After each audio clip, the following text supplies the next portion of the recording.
Hello, hello, and welcome back to Retrieving Sanity with your podcast host, Keegan, and this is your podcast for all mental health, addiction, recovery issues, and topics. And I have a question for y'all out there. Do you ever feel like one of the genders has been treated a little bit differently? Well, that's because I think each one has in their own different ways. So let's welcome Jack Kammer to Retrieving Sanity. After earning a master's in social work, Jack gained direct experience in the criminal justice system as a correctional officer and parole probation agent, later training staff for the National Fatherhood Initiative. He also founded Working Well with Men, hosted a radio show, and led the National Congress for Men, advocating for men's issues and collaborating with figures like Elijah Cummings. His impactful book, Good Will Toward Men, faced early cancel culture, leading to the self-published, more popular If Men Have All the Power, How Come Women Make the Rules?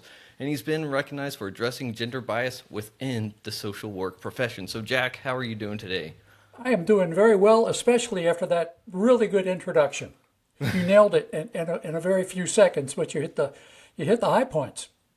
Well, thanks. I try to hype up the guest. I'm trying to get a little bit better and better. You know, it takes a little bit of time and training, and so I'm just glad that I can actually provide well enough for you, because you actually carry a message that is hard to hear sometimes for a lot of people, right? Yes. So what is the message that you want to bring to the show, to the audience today? Well, the primary message is to take a second look at the idea that it's a man's world. And we can unpack that really down to its core, because the question itself assumes something that I don't think should be assumed. Okay. The question, is it a man's world? It is singular. I think that the reason that question becomes so contentious and men and women argue about it is that there is not just one world. There is the world of men, and then there is the world of women. There is the traditional world of male influence and power. At the same time, there was, and still is, a traditional domain of female power. And it's not correct to say that it's a man's world, men have all the power, because we do not have power where women traditionally have been entrusted to be powerful, like traditionally men have been entrusted to be powerful in business and politics and government and science and such things as that.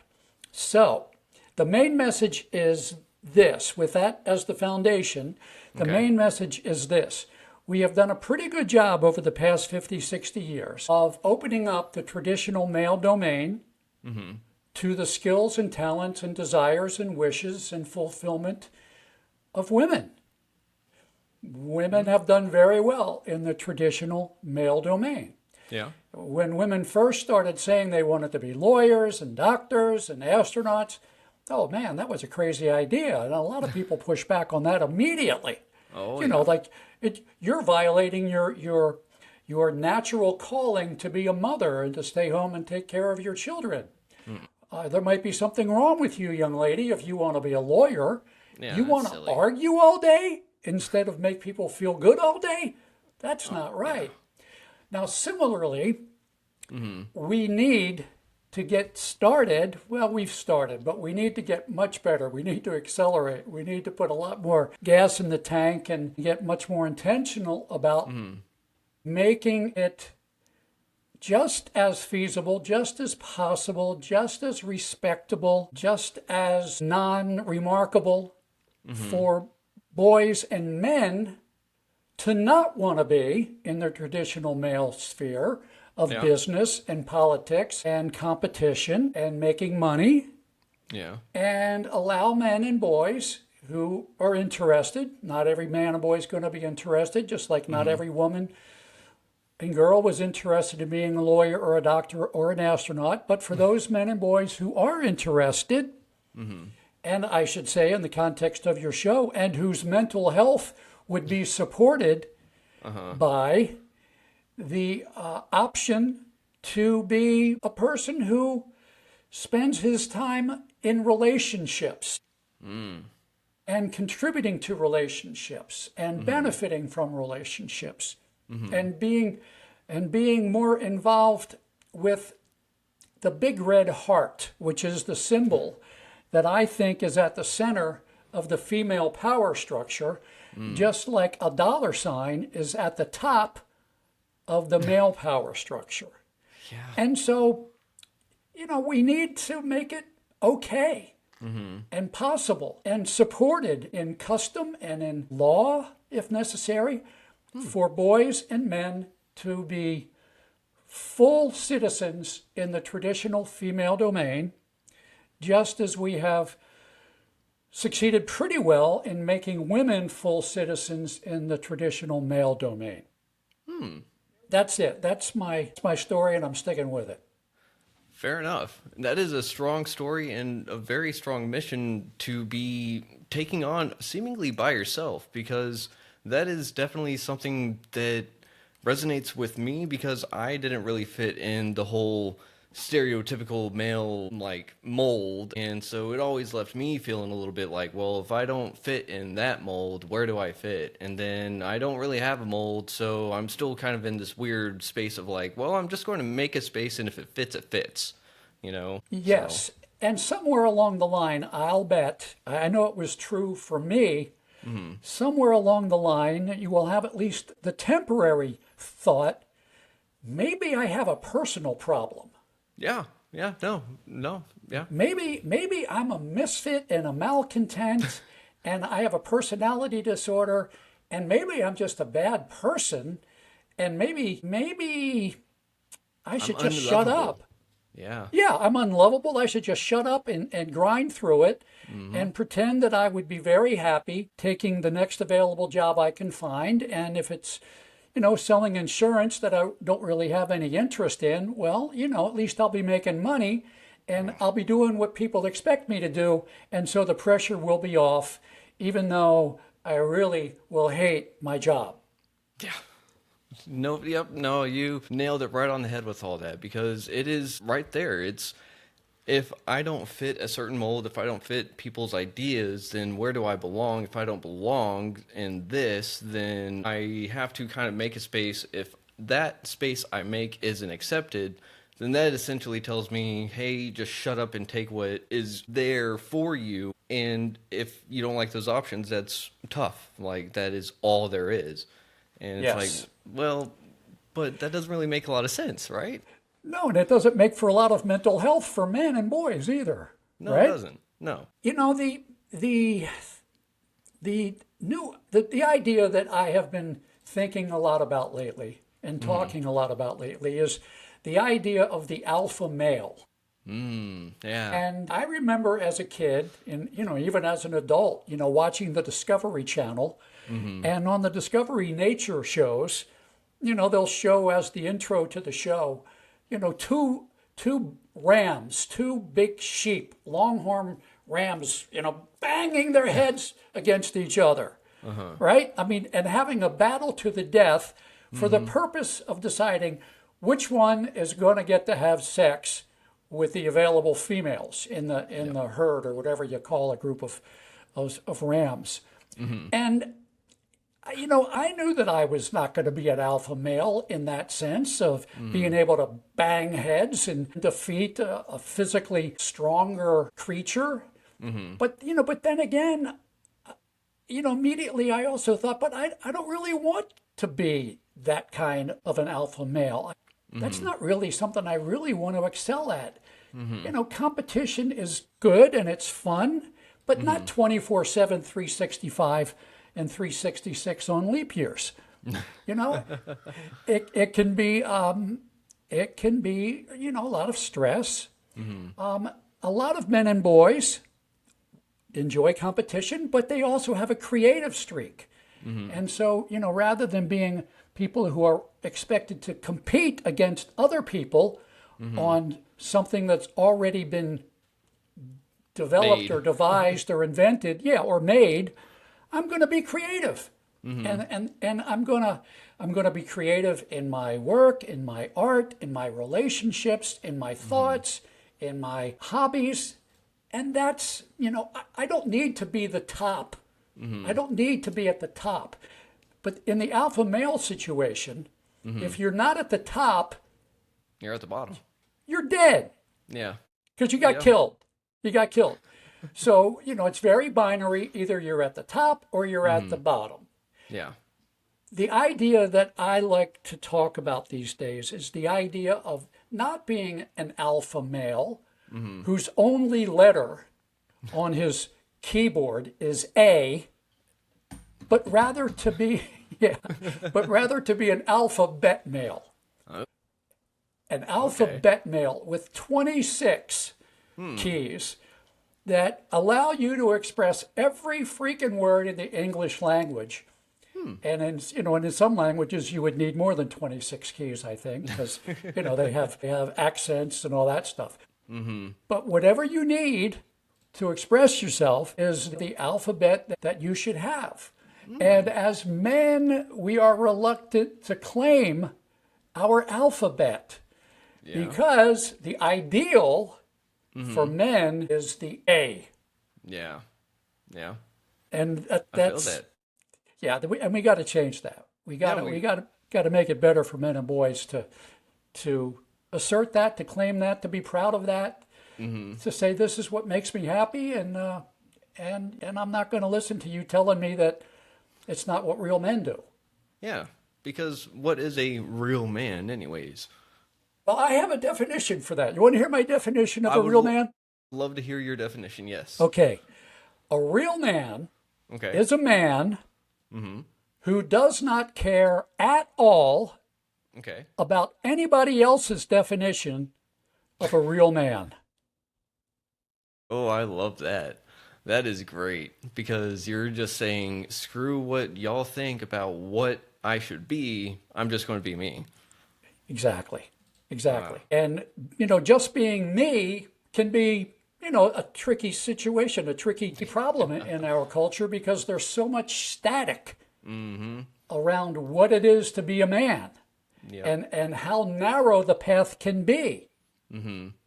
And, all of those worries and doubts, come up when you're trying to figure out who you are and what's going to make you the happiest in your life. Yeah.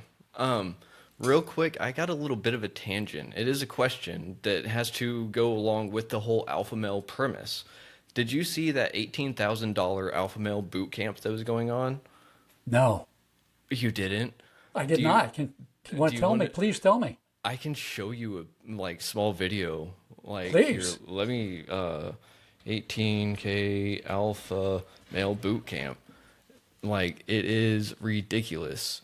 So these people actually go and let's see, we want to capture, no, where is it? There we go. Share. So yeah, so this is actually happening, or was happening, at a boot camp that people were paying $18,000 for. So I don't know if you'll be able to hear this. And so this one has it where he actually starts crying at the very end. And then you also have other ones where it is beyond unhinged. It is not fun. So people are willing to pay $18,000 to get yelled at, be bullied, because that is what they've been programmed or been led to believe what a alpha male or a real man is, Yeah. So can we unpack that? Yeah, for sure. Can we spend some time on that a little bit? Of course. So you're saying that the person who was the attendee at the boot camp and paid $18,000 at the end of this exercise was crying. Is that right? Yes.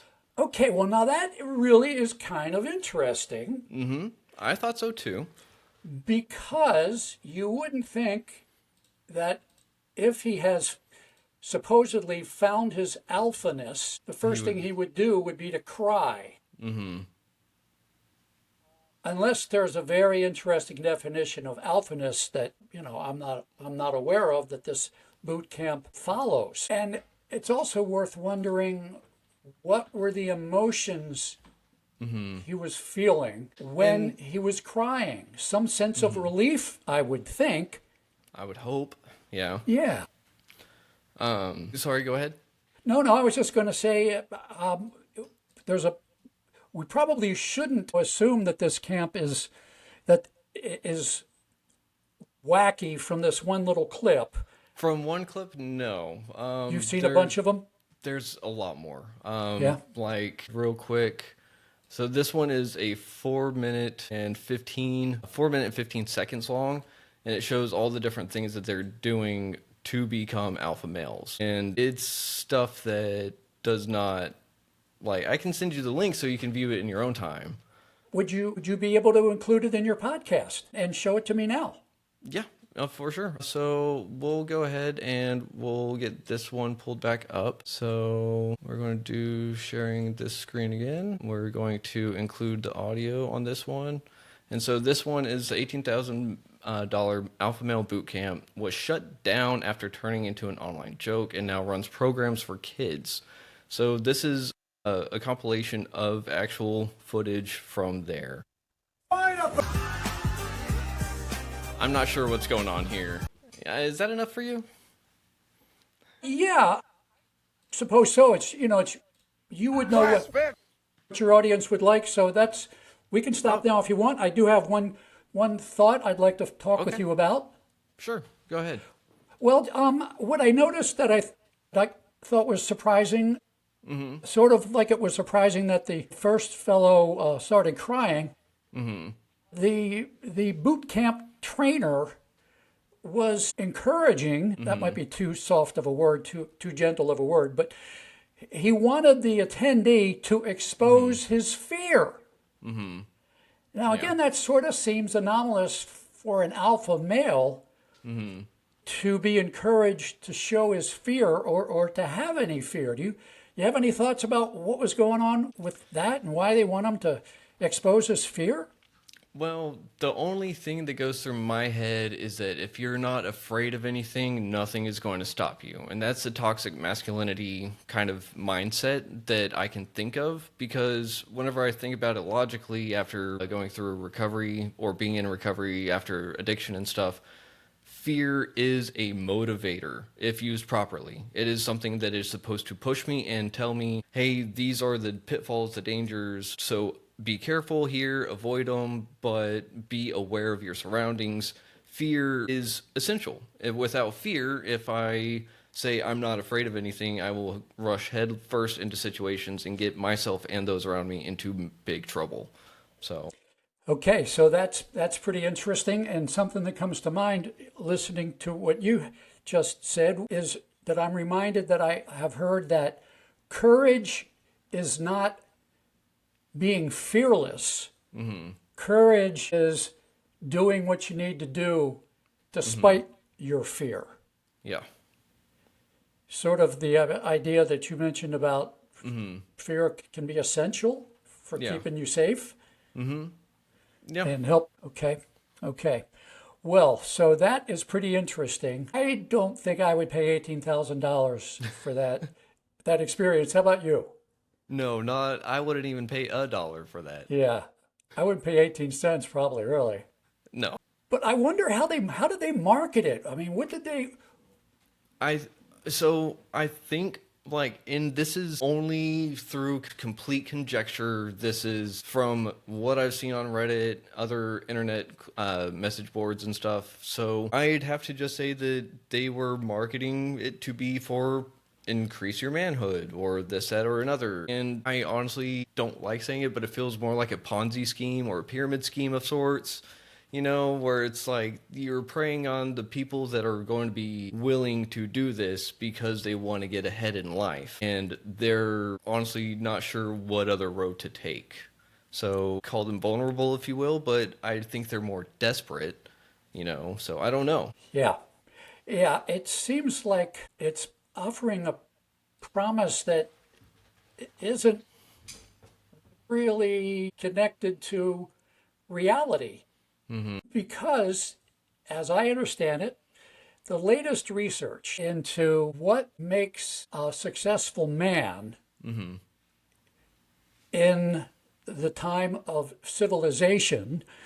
We're not talking about, the dog eat dog era of, 10,000 years ago, but in this era of civilization where it's not just one alpha male who gets to have sex with the available females. We have laws and rules and customs whereby lots of men who are not the one and only strongest man get a chance at a happy life. Yeah. Also, women get some say in who they're going to have kids with, rather than just, oh man, look who won the battle. Yeah. I wish it was the other guy. And so the latest thinking, and I think it's based on research about what makes for a successful man and a valuable man in a society, in a community, is not somebody who can beat up all the other guys, but somebody who can cooperate and work well with all the other guys. Because you want to have allies. You want to have people who will help you out when you need it. And you want to help out people when they need it. That's what makes for a civilization and a community.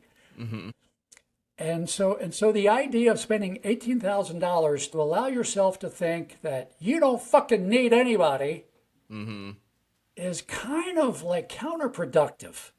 Yeah. I would really kind of put that to being bullied in high school, and like that kind of behavior just doesn't, like, maybe it works for them. Maybe they got bullied and they grew up into like successful people. I don't know. But it's one of those things that not everyone goes along the same developmental path, and everyone's idea of a ideal life or this, that, or another is going to be completely different, no matter who you talk to.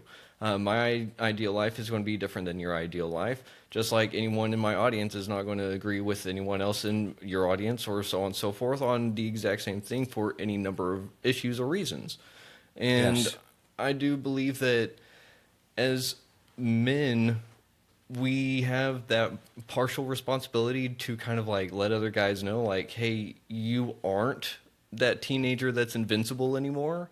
Like, you will have your shortcomings. You will fall short, but I'm not here to judge you on that. I'm here to pick you up and help you along. And that's where a lot of, I think, shortcomings come from men, is because they don't want to admit that weakness. They don't want to admit that I have a shortcoming, I have a defect, I have a shadow, because the sun is out, Yes, I don't want to admit that I am merely human. Yeah, I am alpha male.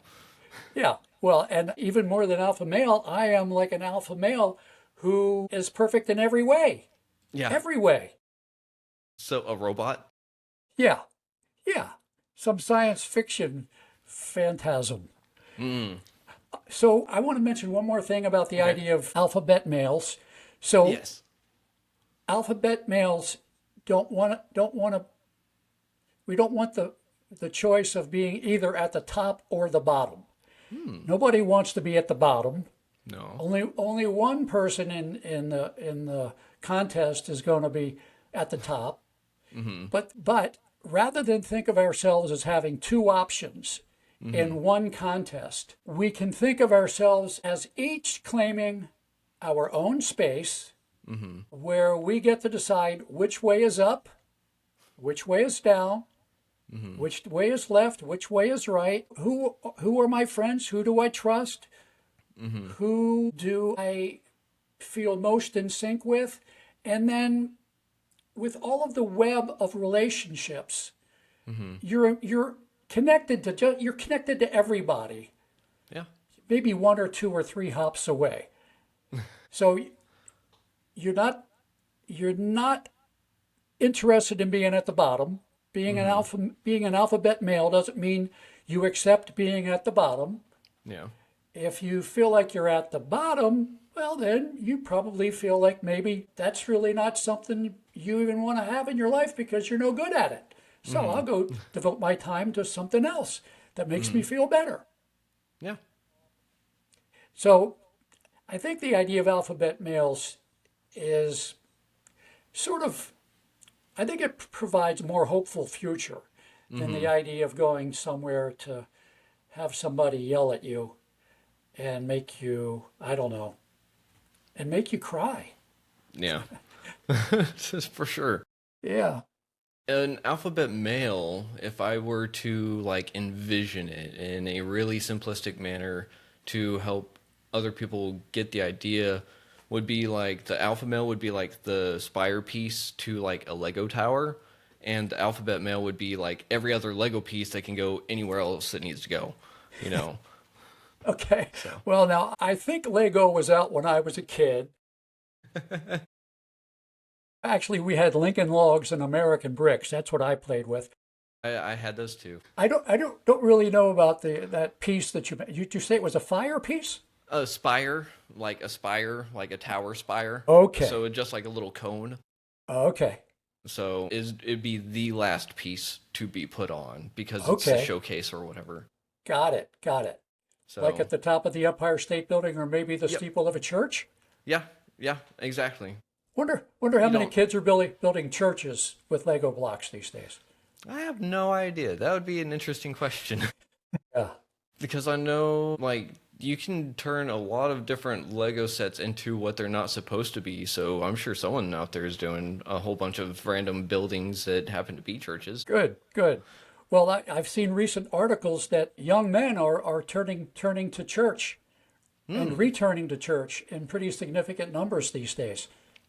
It's an interesting development that I have kind of seen. Whenever I was going through rehab myself, I went through a program called the Men of Nehemiah, and it was a 9 month long military esque and Bible study. So I got essentially 9 months of Bible military ish school, and in there they were definitely mentioning on the biblical aspect of the male in the family. And so whenever we kind of look at it that way, there's aspects to it that can definitely help provide the toxic masculinity aspects, of course, but there's a lot of truths in there that say like you should just be a good father and it's not that hard, you know.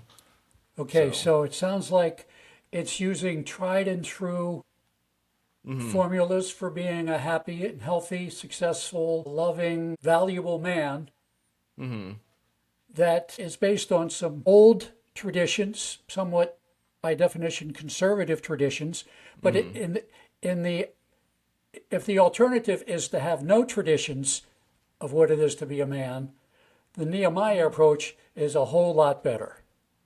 Is that sort of yeah, the idea?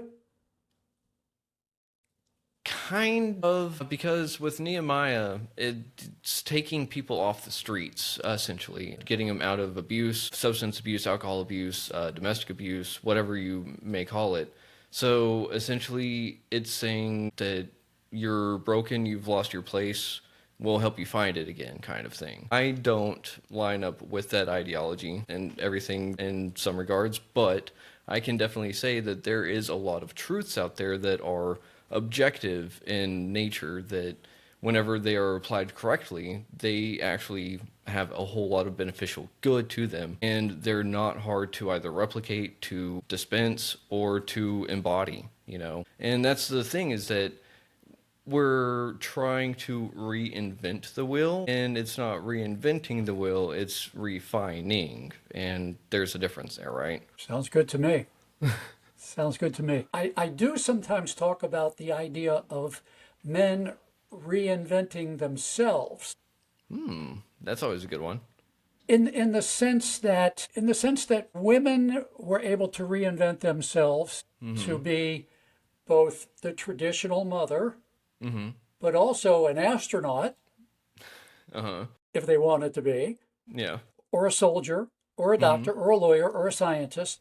Uh-huh. They were able to reinvent themselves in the sense of being able to add capabilities to their repertoire. I think about the success that the company IBM had when it reinvented itself. Do you know the story of IBM?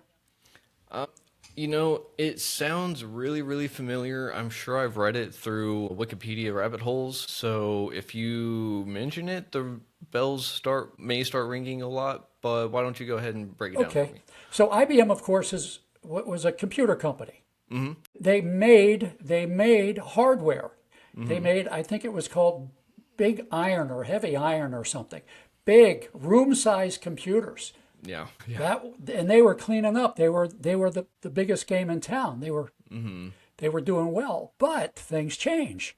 And as computers became smaller, less expensive, more nimble, and they started ending up on people's desktops, the big iron was no longer so important. Instead of having one huge computer that people would have terminals getting timeshare on, everybody had their own computer right there. The CPU was right there on their desk. Changed the whole model. IBM was in big trouble.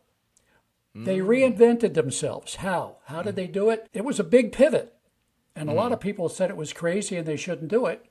But they turned themselves from a hardware company to a computer services company. And they're doing fine. They're doing well. They're doing great. Men too can do well to reinvent themselves by not giving up the traditional things that we were good at, many of which involved mechanical abilities, muscular abilities, problem-solving abilities. We should continue doing that, but also look around for opportunities to serve other needs that potential customers, namely our families, might also want and need. And not just our families, our communities. Yeah. And if men can reinvent themselves to be good and valuable and smart and resourceful in relationships, in parenting, in families, in partnerships with women who love them and who they love back in return, that's a whole new and additional value proposition for men. Yeah. Now, just as IBM was doubted for doing things that IBM doesn't do software, it doesn't do services, it makes iron, it makes metal, it makes hardware. There are people who will say, oh, men don't do relationships. Yeah. There's a lot of people that say that. Yes, we do. Yes, they do. And if we cannot listen to that and say, I don't care what you say, there's value in this for me. I can add value to my life and I can add value to the lives of the people around me if I reinvent myself to include my ability to be good at these other things. I mean, because if you think about it, there is no surplus of good parenting for our kids today. Yeah.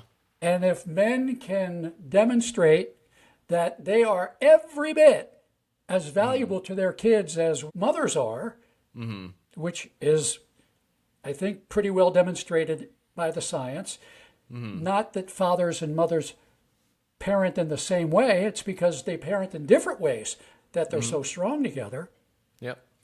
that is a good thing for us and everybody, our families, our kids, our wives, our communities, our cities, our nation.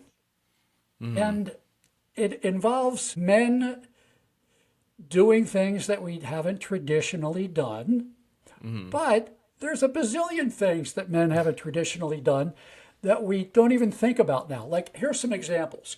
Okay. Lay 'em on me. When forks were first invented, Forks? forks, Okay. table forks, Yeah.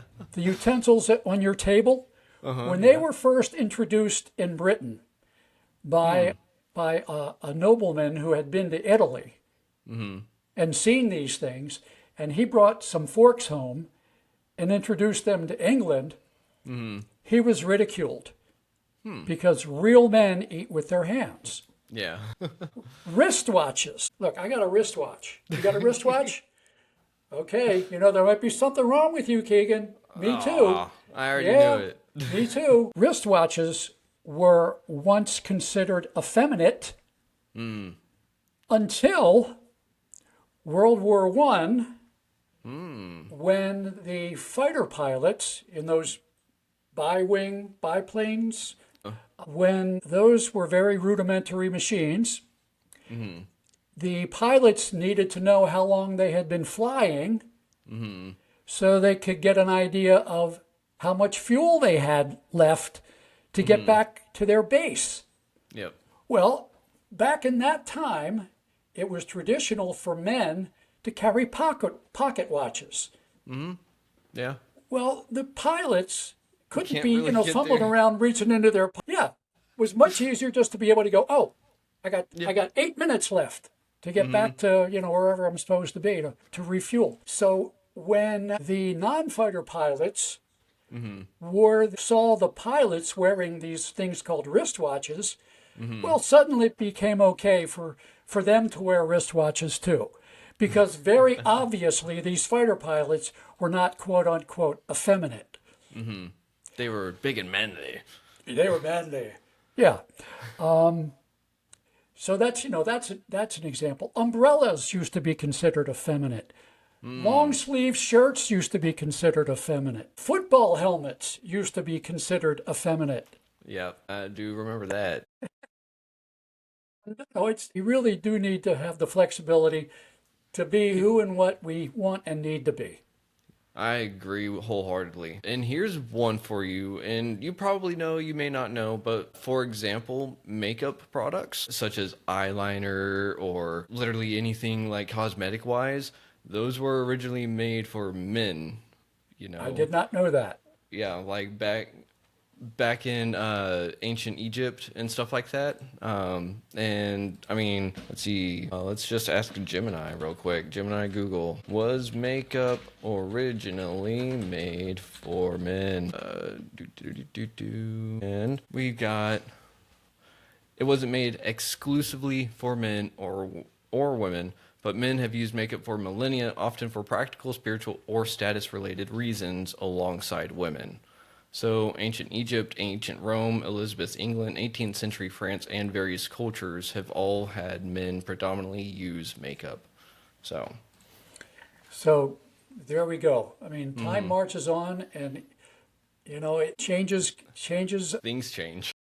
Yeah, things change, and men do well to open themselves up to changes that would make them happier, more productive, more important and valuable in their communities, more able to love the people that they love, and make themselves more lovable. The idea that something is effeminate is kind of crazy.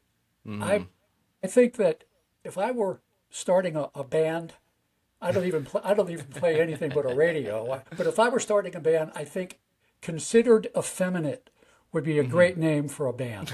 I might have some friends that might be able to take you up on taking a band name. It certainly gets some attention. Yep, You sure know? does. Yeah. Yep. Well, Jack, real quick, we are real close to the end of recording this one, but real quick, we do have a new little segment coming in, and this one is called Truth or Trigger Special Edition in a Man's Shoes. Do you think we got time to play this real quick? Yes, we do. Let's do it. So, it's time for a segment we like to call Truth or Trigger. Here's how it works. I'll give you a question, and you can either answer it straight, truth, or push back, challenge it, or redirect it if it hits a nerve. We're not here to avoid discomfort, but we are here to make it meaningful. So, round one, truth. What's a moment on your own journey that reshaped the way you understand masculinity? That is a question that I can address straightforwardly. I think I don't feel a need to dodge it. Okay. I remember, this might be the best answer I can give. There are lots of pivot points along the way in my growth as a man and making myself amenable to and being flexible towards things that were good for me. But I remember as a kid having this crazy idea that I was not creative at all because girls were creative. Boys were not. Interesting. Boys were not. And I think that that was very much related, very closely allied in some way with the idea that I didn't have any feelings. And I shouldn't trust my feelings because they were so sort of fuzzy and hazy. So coming to the point in my life where I learned to trust my feelings, not to insist on my feelings being, justified or implemented, but just being able to express my feelings was sort of an inherent right that I had. To be able to say, I want to tell you, please, how I am feeling based on what you just said or what I just heard or what I've been thinking or what I just saw. And it can often be helpful in a relationship where you're feeling a little bit bad about something that your intimate partner said, to be able to say, I'm not sure that this is right, but here's what I'm feeling, and I would like to be able to talk with you about it in a friendly and open way that doesn't accuse you of doing anything wrong, but that allows me to feel like, I'm being heard and understood. Because one of the things we hear from women about men is that you want intimacy from us. And, this would be an intimate little thought I could share with you if you're open to it. Okay. So that opened up a whole lot of opportunities to be, more emotionally and mentally healthy. Okay. Wow. That's deep. I mean, for real. Thank you for opening up that much, because that is something that I'm sure is not easy to open up, right? Well, I'm old enough that pretty much everything is something I've done before. Fair enough. All right. Thank you for that. Well, let's see. Trigger. Do you ever feel like men's emotional growth gets sidelined by their sense of duty? Yes, I do. Okay. But that's a really interesting question, Keegan, because, everybody has duties. Women have duties too. But I think men's duties are, often more dangerous. You got a duty to go and fight. You got a duty to run into the house to try to save somebody. You got a duty to stay at your job even though you hate your boss. People are counting on you. And I think that duty and honor are very much intertwined. And a very key part of male culture is our sense of honor. I would have a really hard time saying that honor is a bad thing and men are too much invested in it. Although, maybe you can have too much honor to the point where it, is hurtful to you or to the people you love or the people who are counting on you. I don't know. But I think duty and fulfilling your duty is a good and important thing and a very wonderful part of male culture. I sometimes think that the difference between female duty and male duty, I don't know if I'm right about this or not, maybe not, is that I think that men feel, well, let's start with women first, that women feel their primary, if they're mothers, they feel their primary duty is to the kids, not to the husband. Yeah. Whereas the man feels that his primary duty is to the mother, not directly to the kids. Yep. Because he sees himself serving the kids by making sure the mother has what she needs to take care of the kids. I don't know if that's right or wrong, but it is something that I sometimes think about. I mean, as you were saying that, I was running through my childhood and I was like, hey, that makes a lot of sense. So, no, that would make a lot of sense. And I thank you for that. So, let's see, round 2. Are you ready for this one? Yes, I am. All right, let's try to make these next 4 lightning rounds because we got just a couple minutes. So, round 2. Truth. What's one myth about men that you think the social work profession still clings to? That men are violent and women are not. Ooh, okay. I like that one. Trigger. What was the hardest part about presenting at conferences where you knew your message might provoke anger? Thinking about how good it would be if the people I was presenting to liked what I was saying. And I will say that was sort of, that was realized because in the feedback that I got for some of my presentations, this particular one was from New Mexico. An attendee to the workshop said, the speaker really pissed me off but it all made me realize how much we need to be thinking about these things. Wow. Yeah. Oh. So it was a little bit worrisome. Yeah. But, I think I have a pretty good message, and it's ultimately a hopeful message and a positive message. It just challenges the idea that men have all the power and women don't have any, which, I think is crazy. It is indeed. Thank you very much for that one, Jack. All right. Now, here's one more. What's one thing feminism got right that you wish more men would embrace? Oh, that's a really good one. You know what? I don't think I've ever thought of this before. I think this is a brand new question for me, and I think I would say I wish that men were more capable of insisting on being respected for their humanity. Not their power. Yes. Yes, exactly. And see, I knew what you meant because that's how the world operates. Men are respected on the amount of power they wield, not for who they are. Oh. Yes. That's a good one. All right. And here we go. You've been labeled controversial probably throughout your whole endeavors. So how much of that label do you think is about what you say versus how you say it? Well, I gotta say that I think I was labeled as a controversial personality long before I even got into male gender issues. And I think I can trace that back to my father, who was kind of a part of my life. He was an alcoholic. But aside from that, on the downside, he was also a very principled man. And he basically said, look, do what you believe, stand up for what you believe. And so that may be controversial. I'm not a go along to get along kind of guy. And I don't think that wars are caused by conflict, but by people going out of their way to avoid dealing with their conflicts in a healthy way. Ooh. So are you saying men will go to war just to avoid going to therapy? Well, they might go to divorce, which is a form of war. Right? Yeah. Yes. Yeah. So my mother often said to me when I was an obnoxious teenager, you were probably an obnoxious teenager too, weren't you? Yeah. Yeah. Most of us were, right? My mother used to say all the time, it's not what you say, it's how you say it.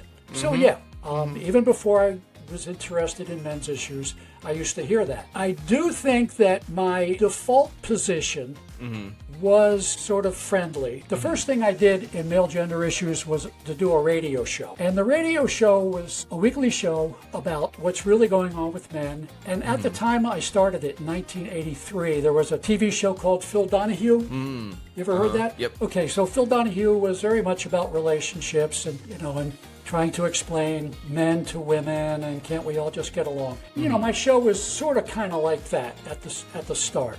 But as I began to see that it wasn't just about romance and relationships, that we need to pay attention to male gender issues. Really hugely significant, actually life and death issues and problems are closely connected to what's really going on with men. And so I would try to present that in a nice way, but when I heard some people say, what do men have to be concerned about? What problems do men have? As if men don't run the world. When I started hearing that, I started getting a little crankier. And I can imagine. Yeah, and I started wanting to, to shoot back in a, in a manner of speaking with, you're not going out of your way to be nice to me. I'm not going to go out of my way to be nice to you. So yes, I do not always say things in the nicest way. Fair enough. But then again, I don't go out of my way to be mean. I don't go out of my way to do anything other than to say what it looks like to me. There you go. And that's important. So long as you don't go out of your way to be mean, I think that makes you a pretty decent person. Thank you. So we've reached the end of Truth or Trigger, and whether you chose Truth, Trigger, or a little bit of both, I think you showed up like a man who's still asking the hard questions and showing up for yourself and others. So very much respect to you. Thank you very much for that. Thank you, Keegan. Of course. We are right near the end of the show. I know that you had something to attend to, but do you have time for just one more question? Make it quick. Yes. The name of this podcast is Retrieving Sanity, and we explore how all facets of living life impact mental health. Looking at the incredible motley adventures of your life, what does retrieving sanity personally mean to you today, and what's one thing you wish other people would do for that? For retrieving sanity? Yep. So that would mean, does the question sort of suppose that in at least some ways, in at least some small ways, we all sort of lose our sanity from time to time? Yeah, pretty much. Yeah. I think really and truly the men's movement, being involved in male gender issues, gave my sanity. Awesome. And it might even have saved my life. Because there were times when I thought, you are such a freaking misfit. Nah. It's never going to get better. But, talking and reading and writing and being with other fellows and women too, who understood what male gender issues are about, really was life-saving. That's really good to hear. That's really good to hear. And I hope other people can get that same message from this episode and everything else. Real quick, where can people find you if they want to get in touch with you or find any of your other content? My website is malefriendlymedia.com. All one word, no hyphen between male and friendly. Malefriendlymedia.com. That's where I have all my stuff. And it's where I will have, I think I'm going to have some Alphabet Male swag. Ooh, okay. Sweet. By the time you're able to release this podcast. Sweet. Well, I'm looking forward to it, and I'm sure everyone else out there is going to check out the Alphabet store. Alphabet Male. Yes. There we go. Yeah. Alphabet Mail Store. Sorry, I was just thinking like Alphabet Soup. I had to stop my brain. Anyways, Jack, thank you very much for being on the show today. It has been an honor and a pleasure. Do you think we might be able to see you in the future? I would love to, yes. I'd love to have you back on. And everyone out there, be sure to check out malefriendlymedia.com. Go check out Jack's stuff because he has a lot of good content out in the world that can help make everyone just a little bit more sane through retrieving sanity. So thank you very much for listening to Jack and Keegan on Retrieving Sanity on WDJY 99.1 FM. I hope you have a great rest of your Friday or Monday or Tuesday or Thursday or Saturday if you're listening to it then. Whenever you're listening, just have a great day. And as always, much love. Schlan.